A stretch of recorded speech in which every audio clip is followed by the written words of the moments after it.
Assalamualaikum semuanya, selamat datang di channel Naim Panca. Di video ini saya akan bagikan tutorial memberikan tulisan nama ataupun tulisan kontak untuk HP Vivo Y16. Fungsinya apabila HP kalian hilang dan yang menemukan itu ada orang baik, kalian bisa menunjukkan nomor telepon atau email yang bisa dihubungi.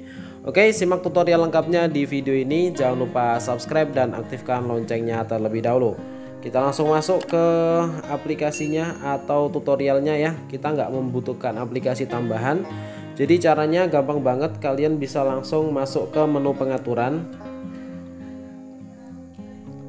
Selanjutnya di sini kalian bisa langsung pilih menu layar kunci dan wallpaper. Selanjutnya di sini kalian bisa pilih pengaturan layar kunci.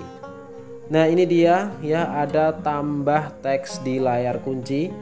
Kalian bisa tulis nama ataupun kontak yang bisa dihubungi ataupun email ya. Setelah itu nanti akan muncul untuk nama ataupun kontak di layar kunci HP Vivo Y16 kalian. Contohnya seperti ini. Oke, sekian dulu tutorialnya, semoga bermanfaat. Sampai jumpa kembali di video selanjutnya.